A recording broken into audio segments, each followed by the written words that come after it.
It's November 4th, 1944. Keep your distance. Deep inside the Hürtgen Forest, the U.S. 28th Infantry Division is caught in a brutal fight. Major Robert T. Hazlitt watches in horror as a German Panther tank bursts out of the forest and rolls straight toward a foxhole filled with his men. Hazlitt yells to warn them, but it's too late. The Panther's heavy tracks crush the foxhole before continuing forward. Hazlitt grabs his radio and immediately orders everyone to fall back. If they are going to survive, they need reinforcements, and they need American tanks. About a mile away, 9 Sherman tanks from the 707th Tank Battalion struggle through deep mud as they force their way across the forest. Lieutenant Raymond Fleig, the platoon leader, rides on top of the lead Sherman. Without warning, a massive explosion erupts beneath the tank. Fall back! Inside, the crew is thrown into confusion. They quickly realize they have struck a German landmine. Luckily, no one is hurt. But the lead Sherman is now stuck in the mud, blocking the narrow forest trail for every tank behind it. Thinking fast, Fleig orders a tow cable. His platoon sergeant connects the next Sherman to the disabled tank, using it as an anchor. Slowly, the second tank moves around the wreck. At one point it nearly slides into the gorge below, but the cable holds.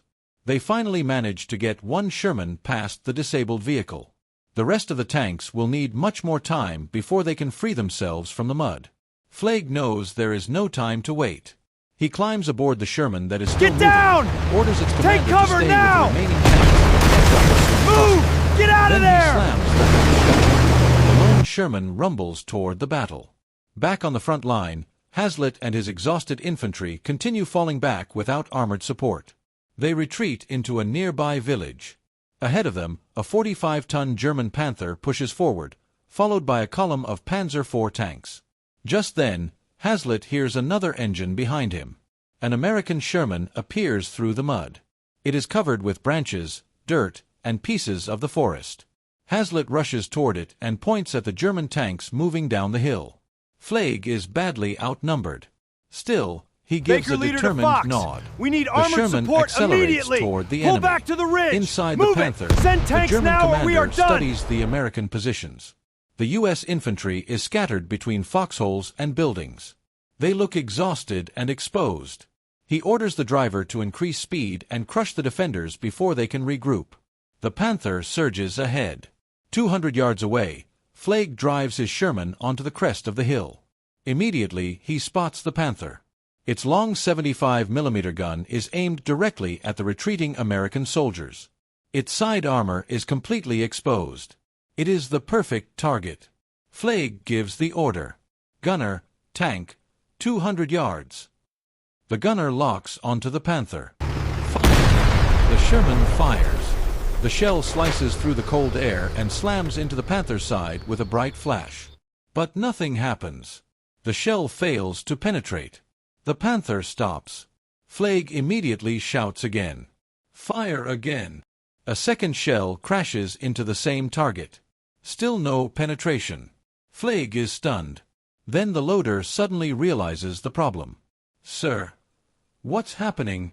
There are only high-explosive shells loaded in the ready rack. A chill runs through Fleig. During the confusion on the muddy trail, he had switched into another Sherman. Its previous crew had loaded high-explosive ammunition instead of armor-piercing rounds. Get me AP. Move. The loader reaches for the armor-piercing rounds stored in the sponson rack. His hands shake. I can't reach them, sir. The turret is blocking them. It is the worst possible situation.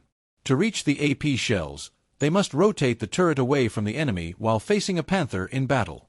Without hesitation, Fleig orders the gunner to move the turret. Every second feels like an eternity. His eyes remain locked on the German gun. Then something completely unexpected happens.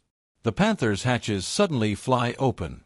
Inside the Panther, panic spreads through the crew. The two heavy impacts make them believe the tank is about to catch fire. The German crew quickly jumps out, expecting flames or exploding ammunition at any moment. Keep it coming! But nothing happens. Watch the edge! There are no flames. Easy on the throttle! No smoke. You're losing traction! No sign Pull it that left. the armor Pull has it been left pierced. now! The Panther commander grabs his binoculars and searches for the American tank. Then he notices something strange. The Sherman has turned its turret away from them. The Americans fired the wrong ammunition. Leaving the tank was a terrible mistake. They have just thrown away their advantage. Back inside. Get back in the tank. It was only high explosive. The Panther crew rushes back aboard while American infantry fire at them from nearby positions. Their mistake gives Fleig a few priceless seconds. The Sherman's turret finally stops turning.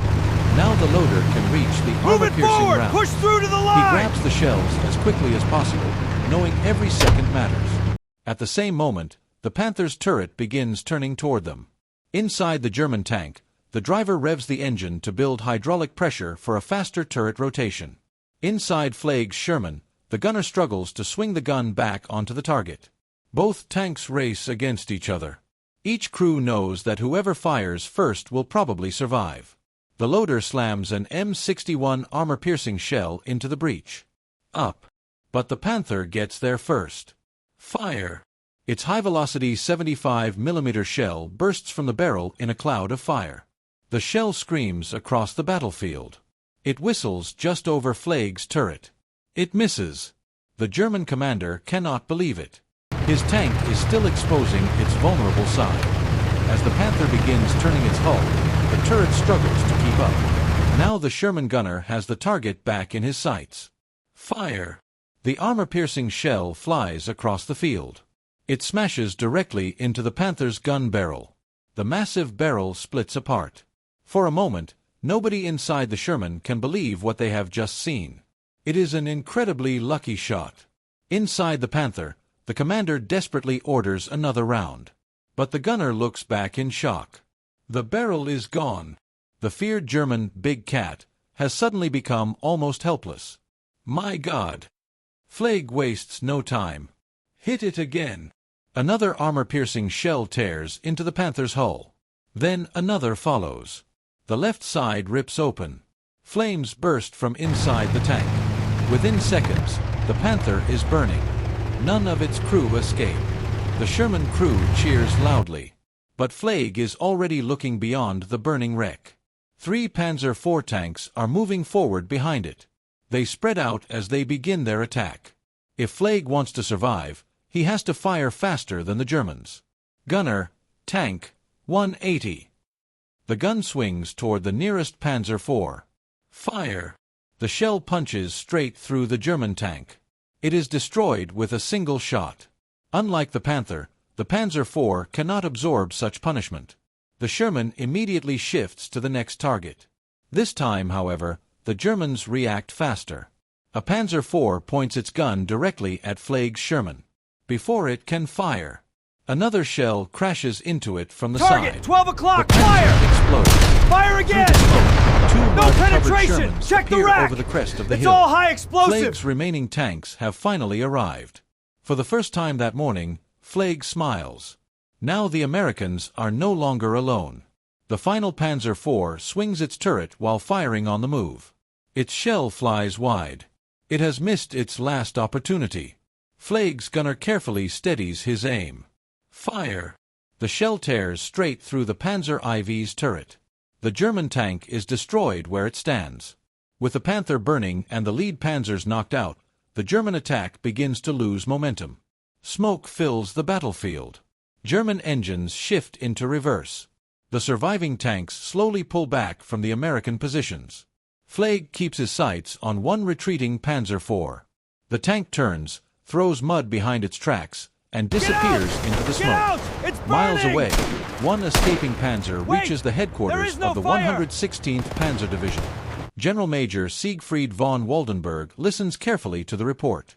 Several panzers have been destroyed. A Panther has also been lost. How many enemy tanks? 3 Sherman tanks, sir. The report surprises him. Only 3 Shermans have stopped the attack. But they could soon receive reinforcements. He decides he cannot wait. Every remaining panzer is ordered toward the village. His command is simple. Destroy everything. Soon, German tank engines roar to life.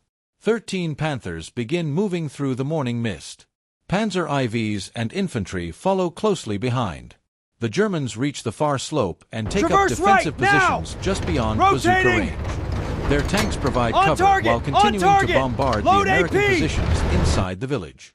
For the Americans, reinforcements remain limited. Then help finally arrives. M10 tank destroyers from the 893rd Tank Destroyer Battalion reach the battlefield under 1st Lieutenant Turney W. Leonard.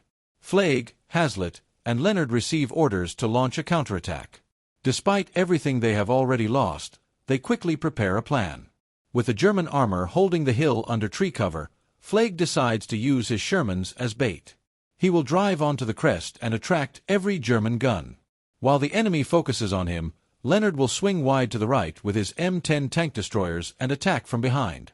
If they can destroy the German tanks, the infantry will finally have a path forward. The morning fog begins to settle across the battlefield. Morning fog covers the battlefield as Leonard's M10 tank destroyers move off to the right, disappearing into the mist and taking the longer route around the German flank. Meanwhile, Fleig leads his 3 Shermans toward the crest once again. Through the thick fog, he spots German tanks hidden between trees and stacks of hay on the opposite slope. His Shermans are about to draw the attention of the entire German armored line. For a brief moment, doubt crosses his mind. Then he pushes it aside. He points toward a Panzer positioned near the center. "Gunner, target that Panzer." The Sherman fires. The shell screams across the field and explodes beside the German tank, sending dirt and splinters into the air. German crews immediately scramble back inside their vehicles. They begin searching for whoever fired. Within seconds, Panthers and Panzer IVs swing their turrets toward the ridge. Their guns flash one after another. Shells roar over the crest, smashing through branches and tearing apart tree trunks behind the Shermans. The Germans have taken the bait. "Driver, back us down." "No." The Shermans reverse behind the hill just before another wave of shells crashes into the crest. The moment they reach safety, Fleig gives another order. "Move back up." Again. The Shermans repeat the same drill. They climb to the crest. Fire quickly. Then disappear behind the reverse slope before the German return fire can land. From the German side, flashes appear from different places across the ridge. It looks as if American Reinforcements tanks are here! spread all over the hill. We're not alone! Concentrate all fire on that ridge. German Fire at artillery, will on that mortars, Panzer! and tank guns hammer the hill without stopping. One Sherman finally backs away wrapped in smoke. Its turret has been damaged and is now stuck. The bombardment is becoming impossible to endure. Far across the field, Leonard's M10 tank destroyers continue trying to reach their flanking position. The German crews remain completely focused on Fleig's Shermans. So far, the plan is working. They only need a little more time. Then everything suddenly goes wrong.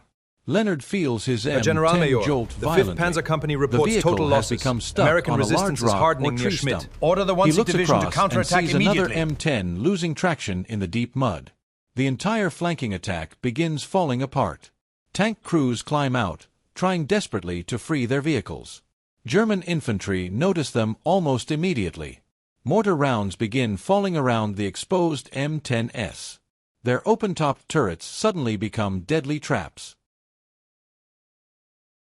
Machine gun fire tears through the trees. Even trapped, the M10s still have enough firepower to destroy German tanks. But under such intense fire, they cannot even locate a target. "No visual on the enemy, sir." Leonard grabs his binoculars. Without hesitation, he climbs out of his tank. "Be ready to fire. I'll find the targets." Bullets snap past him as he sprints toward the nearest slope. From higher ground, he finally spots the German armor. Several panzers are hidden behind stacks of hay, using narrow firing lanes cut through them. Leonard immediately turns and races back. A sharp crack echoes behind him. Pain explodes through his arm. A bullet has struck him. He clenches his teeth, refusing to stop. Ignoring the pain, he reaches the nearest M10 and pounds on its hull. "Haystack. 200 yards. Traverse right." The M10's powerful 3-inch gun swings into position. Boom! The shell flies toward the German line. Before the smoke even clears, Leonard turns and runs forward once again. Back on the ridge, Fleig continues working the crest with his remaining Shermans. Fire He at glances will! toward the Then right, get us behind hoping cover! his attack has reached the enemy. Instead, Get us he back sees the down now! M10s still grouped together. They remain hundreds of yards short of their objective. None of them are moving. Fleig knows he has a choice. He can retreat now and save what remains of his platoon. Or he can stay. If he leaves, every Panther and Panzer IV will turn their guns toward Leonard's stranded M10s. He cannot allow that. He grips the hatch and gives the order. Those men need our help. Keep firing. One Sherman rolls onto the crest and fires another round. For just half a second, it stays exposed too long. That is all the Germans need. A Panzer fires. The shell explodes directly in front of the Sherman. For a split second, everyone believes the tank has been destroyed. We need to move! Then it slowly backs down through the smoke. Miraculously, it is still alive. But once it reaches safety, it stops. Inside the turret, the gunner grabs the manual traverse wheel. He tries desperately to rotate the gun. Nothing happens. The explosion has jammed the turret ring. Now 2 of Fleig's 3 Shermans are crippled. Only his own tank remains fully operational. Knowing time is running out, Fleig drives onto the crest one more time. Through the smoke, he catches sight of the side of another German tank. Gunner. AP. Tank. 600. On the way. The armor-piercing shell streaks across the battlefield. It slams into the German tank. Flames burst from the hull. Another kill. But victory lasts only seconds. A German shell crashes into the ground nearby. It ricochets upward and smashes directly into another Sherman's turret ring. We're jammed. I can't traverse. Now every Sherman has lost its ability to fight effectively. Fleig looks once more toward Leonard's position, and what he sees freezes him in place. Fleig stares toward Leonard's position. His heart sinks. He watches Leonard running from one piece of cover to another, directing the M10s under relentless enemy fire. Then everything changes in an instant. A mortar shell explodes right beside Leonard. The blast throws him violently to the ground. His left arm is shattered below the shoulder. For a few moments, everything around him becomes a blur. Through the smoke, he sees American medics rushing toward him with morphine. One of them kneels beside him and insists they must evacuate him immediately. Leonard shakes his head. Driver, he advance! knows the Germans Get us are up on that closing ridge! in. Leave me a rifle. And get the Fire hell on that out of Panzer! here. Now! It is the last time anyone ever sees him alive.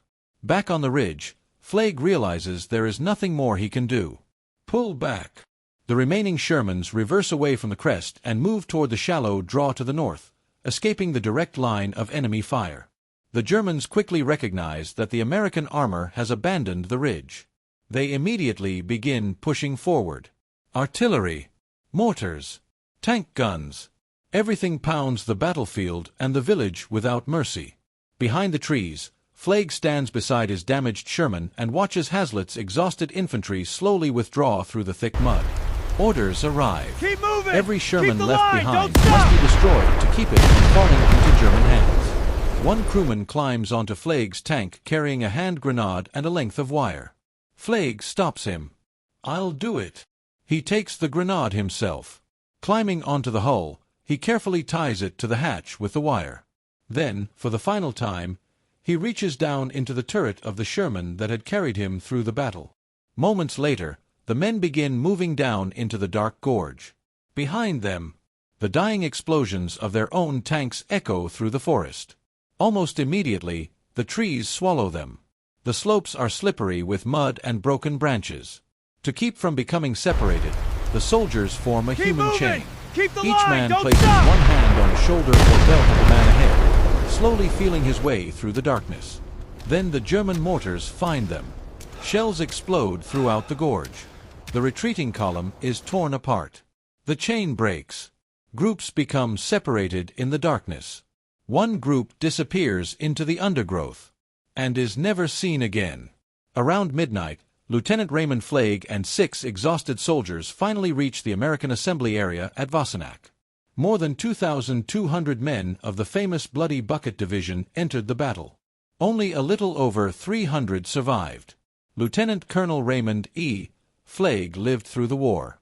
For his extraordinary courage during the Battle of Hürtgen Forest, he received the Silver Star. First Lieutenant Turney W. Leonard was awarded the Medal of Honor after his death. His body was finally recovered in 1950 and returned to the United States. Today, he rests in Dallas, Texas. The battle was over, but the sacrifice of those men would never be forgotten. If you want to witness another unforgettable armored battle, watch the next story. It wasn't simply a clash between tanks. It became the ultimate showdown between American firepower and Soviet engineering. Thank you for watching this.